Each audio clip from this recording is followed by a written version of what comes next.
Welcome dear rockets, कैसे हैं आप सभी दोस्तों। हम सभी इंटरनेट यूज करते हैं और रोज ढेरों चीजें इंटरनेट पर देखते हैं, लेकिन क्या कभी आपने सोचा है कि इंटरनेट के पीछे की दुनिया कैसी है और इंटरनेट कहाँ कैसे काम करता है। इस चीज को इस कहानी में बहुत ही अमेजिंग तरीके और विजुअल के साथ दिखाया गया है। तो चलिए शुरू करते हैं इस कहानी को, जिसका नाम है साइबर हाइस्ट। तो मूवी की शुरुआत में हम टॉम नाम के एक हैकर को देखते हैं दोस्तों, जिसे उसका बॉस फ्रैंकी हांगकांग के एक बड़े बैंक मैनसेंग बैंक को हैक करने के लिए कहता है। मैनसेंग बैंक, क्या लाइन बन गई वाह। और उसके कहने पर ही अगले 10 मिनट में टॉम उस बैंक के सभी सर्वर्स को हैक कर लेता है। और दोस्तों कुछ ही पलों में उस बैंक के अकाउंट से करोड़ों रुपए टॉम अपने बॉस के अकाउंट में भिजवाने लगता है। एंड वहीं दूसरी तरफ हम cyber security company sky magic pro के हेडक्वार्टर में बहुत ही अफरा तफरी को देखते हैं, क्योंकि सभी एम्प्लॉइज अपने कंप्यूटर पर लगकर किसी साइबर अटैक को रोकने की कोशिश कर रहे होते हैं। और आपको तो पता ही है ये साइबर अटैक किसने करवाया, टॉम ने। लेकिन टॉम ने अटैक तो बैंक के सर्वर पर किया था, तो इन साइबर सिक्योरिटी की कंपनी वालों को टेंशन क्यों हो रही है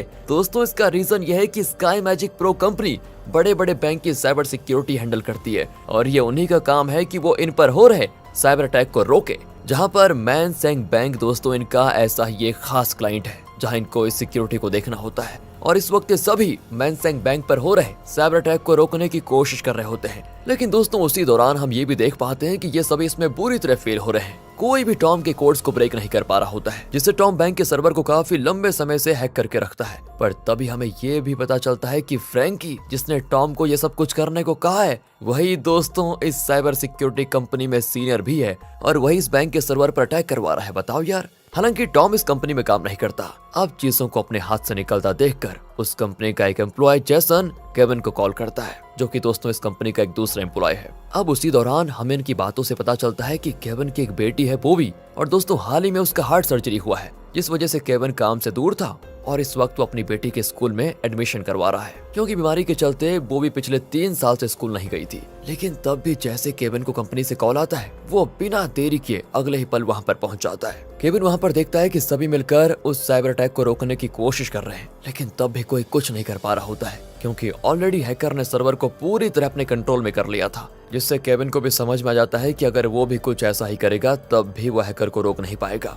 इसलिए दोस्तों केविन अपना नया बनाया हुआ फायरवॉल एक्स जल्दी से सिस्टम में लॉन्च कर देता है, और इसके कुछ देर के बाद ही हैकर की वजह से जो इलीगल ट्रांजैक्शन हो रहे थे वो सब रुक जाते हैं। और फिर सभी केविन पर बहुत ही खुश होते हैं कि इसने वो काम करके दिखा दिया जो कोई नहीं कर पा रहा था। लेकिन दोस्तों एक आदमी को छोड़ के, जो कि आप गैस कर सकते हैं कि कौन होगा, फ्रैंकी, जो कि केविन का सीनियर ही है, और उसी ने ये अटैक प्लान करवाया। लेकिन दोस्तों फ्रैंकी सीधे सीधे तो केविन पर गुस्सा नहीं दिखा सकता ना कि भाई तूने मेरा प्लान खराब कर दिया। इसलिए वो केविन को चिढ़ाने के लिए एक नया बहाना लेकर आता है कि तुमने बिना पूछे अपना बनाया हुआ फायरवॉल क्यों इंस्टॉल किया, अगर इससे हमारी कंपनी पर कुछ हो जाता तो। और दोस्तों ऐसी कई सारी बातें वो केविन पर चिल्लाता भी है, लेकिन आखिरकार केविन ने तो अटैक को रोका था, इसलिए जल्द ही उसको शांत भी होना पड़ता है। और फिर हमें पता चलता है कि जब तक केविन ने अटैक को रोका तब तक बैंक से अच्छे खासे पैसे चले गए थे। अब जितने फ्रैंकी को चाहिए थे उससे ज्यादा पैसे आ गए थे, और बैंक की ट्रांजैक्शन हिस्ट्री भी डिलीट कर दी गई थी, जिससे पता ही नहीं चलता कि हैकर ने बैंक से कहां पैसे भेजे हैं। लेकिन अब जितने चाहिए थे उससे ज्यादा पैसे आने के बाद भी फ्रैंकी गुस्सा क्यों था भाई, तो इसका जवाब हमें अगले सीन में मिलता है, जहां पर पता चलता है कि फ्रैंकी अकेला इस अटैक में शामिल नहीं था, यहाँ तक कि कंपनी का मैनेजर चैन भी इसमें शामिल था। और दोस्तों चैन तब फ्रैंकी को अपने केबिन में बुलाकर पूछता है कि जब तुम्हें बताया गया था कि बैंक से कितने पैसे निकालने हैं, तो तुमने $500 मिलियन ज्यादा क्यों निकाले। फ्रैंकी जवाब देता है क्योंकि मुझे भी पैसों की जरूरत है, इसलिए मैंने खुद के लिए थोड़े ज्यादा पैसे निकाल लिए। और दोस्तों बहुत ही रूडली तरीके से फ्रैंकी इस बात को कहकर चला जाता है, जिससे हम चैन के चेहरे पर गुस्सा साफ साफ देख पाते हैं। अब दोस्तों आगे हम पोंग नाम के एक बड़े मनी माफिया को देखते हैं, और तब हमें पता चलता है कि असल में पोंग ही है जो फ्रैंकी और चैन से ये काम करवा रहा था, यानी कि इन बॉस का भी बॉस। पोंग तभी चैन से पूछता है कि इस बार प्लान के हिसाब से ज्यादा पैसे क्यों लूटे गए, जिस पर चैन ठीक से जवाब नहीं दे रहा होता है, वो भी क्या कहेगा बताओ। और इस बात को गौर करते ही पोंग वहाँ चैन के भाई वाई को लेकर आ जाता है, और उसी के सामने अपने आदमी को उसकी जान लेने के लिए कह देता है। तभी चैन कांपते हुए पोंग को बताता है कि फ्रैंकी ने प्लान को बदला था, और उसने अपने लालच के चलते ज्यादा पैसे लूट लिए। दोस्तों ये सुनते ही पोंग का गुस्सा तो 7वें आसमान पर पहुंच जाता है, और अब जो सीन आप देखने वाले हैं उससे आपको इस बात का अंदाजा हो जाएगा कि ये पोंग कितना खतरनाक आदमी है। पोंग तभी चैन को कहता है कि तुम इसी वक्त फ्रैंकी और उसके पूरे फैमिली को डिनर पे इनवाइट करो, जैसा कि चैन करता भी है। और फिर अगले ही पल फ्रैंकी अपनी फैमिली के साथ चैन के घर पर जा रहा होता है, और पोंग अपने हैकर्स के जरिए फ्रैंकी की कार को कंट्रोल करवाता है और कार के गेट्स लॉक करके उसी की स्पीड को 150 किलोमीटर पर आवर पर रोक देता है, जिससे फ्रैंकी उसको कंट्रोल नहीं कर पाता और इसी के चलते फ्रैंकी और उसकी फैमिली का हो जाता है एक्सीडेंट, जिसमें उसी वक्त उसके बच्चों की भी मौत हो जाती है। हालांकि दोस्तों इसमें फ्रैंकी और उसकी वाइफ बच जाती है, लेकिन पोंग का गुस्सा अभी भी शांत नहीं हुआ था। पोंग अपने हैकर्स के जरिए कार को ब्लास्ट करवा देता है और तब आखिरकार फ्रैंकी और उसकी वाइफ की मौत हो जाती है। देख लिया दोस्तों आपने। अब दोस्तों अगले पल पोंग के लोग फ्रैंकी की फैमिली की जलते हुए वीडियो बनाते हैं और वही वीडियो फिर पोंग के पास आ भी जाती है, जिसे वो चैंग को दिखाता है कि इस तरह मैंने बस 10 मिनट में ही फ्रैंकी के पूरी फैमिली को खत्म कर दिया। और यहाँ दोस्तों चैन की हालत भी बहुत खराब हो जाती है। उसे डर लगता है कि मैंने बहुत ही गलत आदमी के साथ काम करने का फैसला किया। खैर फ्रैंकी तो नहीं रहा तो उसकी पोस्ट को चैन केविन को दे देता है, जिसके साथ वो उसको एक घर भी गिफ्ट करता है। फिर हम केविन को ऑफिस में काम करता हुआ देखते हैं, जहाँ वो जैसन को बता रहा होता है कि मेरी बेटी का स्कूल में एडमिशन नहीं हो रहा। स्कूल वाले मतलब उसे एडमिशन दे ही नहीं रहे, जिसका कारण है एक टीचर जो कि एडमिशन को एक्सेप्ट नहीं कर रही है। और पता है एडमिशन एक्सेप्ट करने के बदले $5 मिलियन मांग रही है और इतने पैसे तो है नहीं मेरे पास। और दोस्तों तभी हम एक सीन देखते हैं कि केविन इसी से निराश होकर स्कूल के सर्वर को हैक करके अपनी बेटी के एडमिशन को एक्सेप्ट करवाने की कोशिश करता है, जो कि उसके लिए कोई बड़ी बात नहीं थी, पर यह गलत रास्ता भी होता है तो वो बीच में ही रोक देता है इसे। आगे कुछ दिनों में केविन के बैंक अकाउंट में कई सारे रैंडम अकाउंट से ढेरों पैसे आ जाते हैं और यहाँ तक कि उसकी बेटी का भी एडमिशन हो जाता है, जिसके लिए किसी अनजान आदमी ने केविन की तरफ से डोनेशन का फी भर दिया था और उस टीचर को भी उसका पैसा मिल गया था। दोस्तों ये सारी चीजें केविन के लिए हैरान कर देने वाली थी, क्योंकि उसे समझ नहीं आ रहा था कि ये सब कर कौन रहा है, लेकिन उसे इसका जल्द ही जवाब भी मिल जाता है। चैन उसे मिलने के लिए बुलाता है, जहां वो उसे सब कुछ सच बता देता है कि ये साइबर अटैक मैंने ही करवाया था। और यहाँ दोस्तों वो केविन को अपने साथ जुड़ने का ऑफर देता है, ये कहते हुए कि अब जितने पैसे तुम्हारे बैंक अकाउंट में आए हैं, अगर तुम हमारे साथ मिल जाओगे तो इसका दोगुना तुम्हारे अकाउंट में आ जाएगा। नो नो नो, लेकिन केविन इस ऑफर को रिजेक्ट कर देता है और उल्टा पुलिस ऑफिसर्स को बताने की बात करता है। और दोस्तों अब चैन केविन को याद दिलाता है कि याद करो एक वक्त पर तुम बहुत ही बुरे आदमी थे और कुछ पैसों के चक्कर में तुम जेल भी जा चुके हो, मुझे पता है। लेकिन केविन कहता है कि अब मैं इन चीजों से बहुत ही आगे आ चुका हूँ। तभी दोस्तों हम गौर करते हैं कि केविन एक डिवाइस की मदद से चैन और अपनी बातें रिकॉर्ड कर रहा है। शायद उसे इस बात का अंदाजा पहले ही हो गया था कि चैन ही यहाँ पर ये सब कुछ करवा रहा है, पर चैन को भी दोस्तों इस बात का पता चल जाता है और वो केविन से उस डिवाइस को लेकर पानी में फेंक देता है, जिसके बाद वो वहाँ से चला जाता है। और अब शाम की बात है, जब केविन अपने घर पर आ रहा होता है, तभी उसे बीच में पुलिस ऑफिसर्स रोककर पुलिस स्टेशन लेकर जाते हैं, जहाँ हेड ऑफिसर सुएन केविन से पूछता है कि तुम्हारे बैंक में इतने सारे पैसे कहाँ से आए। और दोस्तों यहाँ पर पता चलता है कि ऑफिसर्स को तो पहले फ्रैंकी पर शक था कि उसने ही वो अटैक करवाया होगा, लेकिन अब उन्हें ऐसा लग रहा है कि केविन भी फ्रैंकी के साथ मिला हुआ था और उसने ही पैसों के लालच में फ्रैंकी को मरवा दिया और अब लुटे हुए पैसों से मनी लॉन्ड्रिंग करने की कोशिश कर रहा है। केविन सिर्फ एक ही बात कहता है कि देखिए मैं इनोसेंट हूँ और मुझे इसमें फंसाया जा रहा है बस। और दोस्तों यहाँ पर हमें ये समझ में आ जाता है कि केविन को चैन ही फंसा रहा है। केविन फिर कहता है कि मैं इनोसेंट हूँ, लेकिन मेरे पास इसका प्रूफ नहीं है। अगर मुझे थोड़ा समय दिया गया तो मैं इसका प्रूफ लेकर आ जाऊंगा कि उस साइबर अटैक के पीछे कौन आदमी है। अब दोस्तों इस पर पहले तो स्वेन भरोसा नहीं करता, लेकिन बाद में वो केविन की बात मान जाता है और उसे प्रूफ लाने के लिए कहता है। अब आगे दिखाते हैं तो केविन जब अपने ऑफिस में काम कर रहा होता है ना, तभी चैन टॉम को कहकर एक दूसरे बैंक पर साइबर अटैक करने के लिए कह देता है, जिसमें उन्हें $2 बिलियन उस बैंक से लूटने थे। टॉम इसके बाद अपने काम में लग जाता है और केविन को भी ये बात समझ में आ जाती है कि चैन ने एक दूसरे बैंक को अब अपना शिकार बनाया है,